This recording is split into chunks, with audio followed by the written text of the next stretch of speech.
बहुत समय पहले की बात है। एक छोटे से राज्य में विक्रम सिंह नाम का एक राजा राज करता था। राजा विक्रम सिंह अपनी बुद्धिमानी, न्यायप्रियता और साहस के लिए प्रसिद्ध था। उसका राज्य समृद्ध था और उसकी प्रजा उससे बहुत खुश थी। लेकिन राजा विक्रम सिंह का एक अजीब नियम था। वह हर साल अपने राज्य के सबसे बुद्धिमान व्यक्ति से एक चुनौती भरे प्रश्न पूछता था। जो भी इस प्रश्न का सही उत्तर देता उसे राजा बहुत बड़ा इनाम देते थे।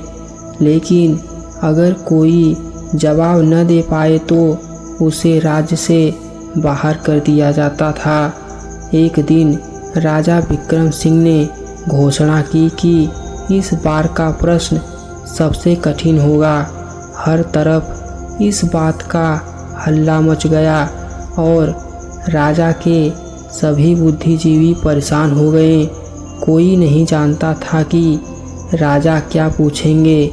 राजा ने अपने दरबार में सभी को बुलाया और कहा, मैं तुम सबसे एक सवाल पूछूंगा।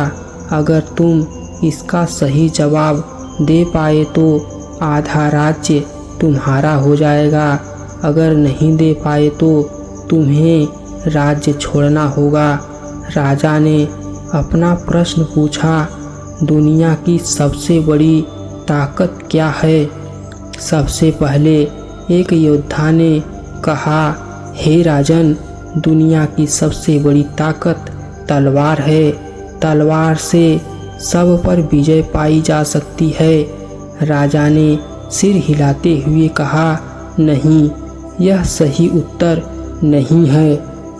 फिर एक व्यापारी ने कहा, हे राजन, दुनिया की सबसे बड़ी ताकत धन है। धन से सब कुछ खरीदा जा सकता है। राजा ने फिर सिर हिलाया, नहीं, यह भी सही उत्तर नहीं है। फिर एक वृद्ध विद्वान खड़ा हुआ और बोला, हे राजन, दुनिया की सबसे बड़ी ताकत ज्ञान है। ज्ञान से सब कुछ समझा और जीता जा सकता है। राजा ने उसे भी अस्वीकार कर दिया, नहीं, यह भी सही उत्तर नहीं है। दरबार में सन्नाटा छा गया। सभी लोग हैरान थे। तभी एक साधारण किसान खड़ा हुआ और राजा से विनम्रता से बोला, हे राजन, मेरे विचार में दुनिया की सबसे बड़ी ताकत प्रेम है। प्रेम से न केवल दिलों को जीता जा सकता है बल्कि दुनिया में शांति और खुशी लाई जा सकती है। राजा विक्रम सिंह मुस्कुराए और बोले, तुम्हारा उत्तर बिल्कुल सही है। प्रेम ही वह ताकत है जो मनुष्यों को जोड़ती है और सबसे कठिन बाधाओं को भी पार कर जाती है। उस किसान को आधा राज्य तो नहीं मिला, लेकिन राजा ने उसे अपना मित्र बना लिया और उसे राज्य में एक उच्च पद पर नियुक्त कर दिया।